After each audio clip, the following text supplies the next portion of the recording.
Reiði. Reiði er eðlileg tilfinning.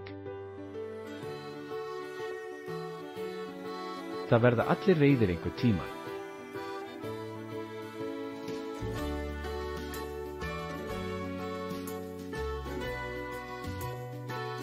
Reiði er tilfinning sem maður fær þegar manni líkar ekki eitthvað eða ef einhver gerir eitthvað á okkar hlut.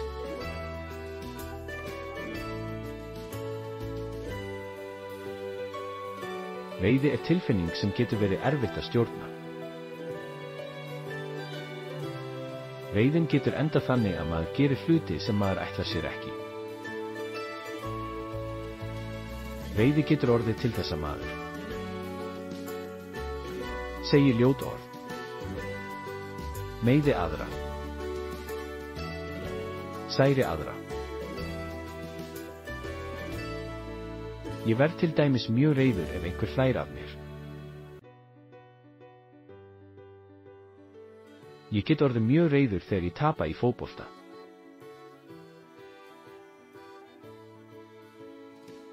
Eða ef ég tapa í spilum.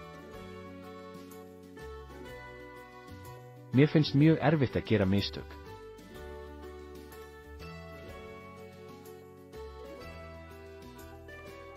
En sem betur fer eru til aðferðir til að hjálpa okkur að stjórna reiðinni. Ég get til dæmis farið úr aðstæðunum.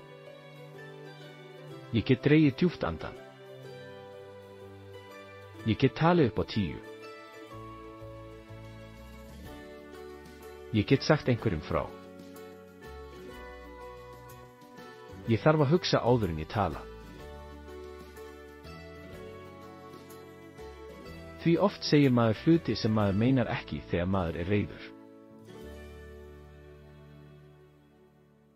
Og þá líður manni ekki vel eftir á.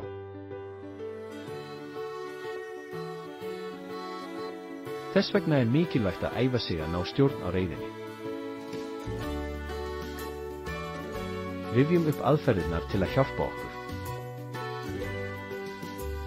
Fara úr aðstæðunum. Draga djúpt andann.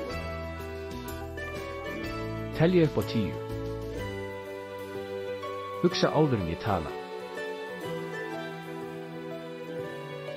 Mér fannst þetta mjög erfitt fyrst. En með mikilli æfingu og með því að læra af mistökunum. Þá tókst mér að ná stjórn á reiðinni. Og eftir það varð allt svo miklu auðveldara og skemmtilegra. Ég veit að fyrst að ég gat þetta þá getur þú þetta líka. Mundu bara að æfingin skapar meistara.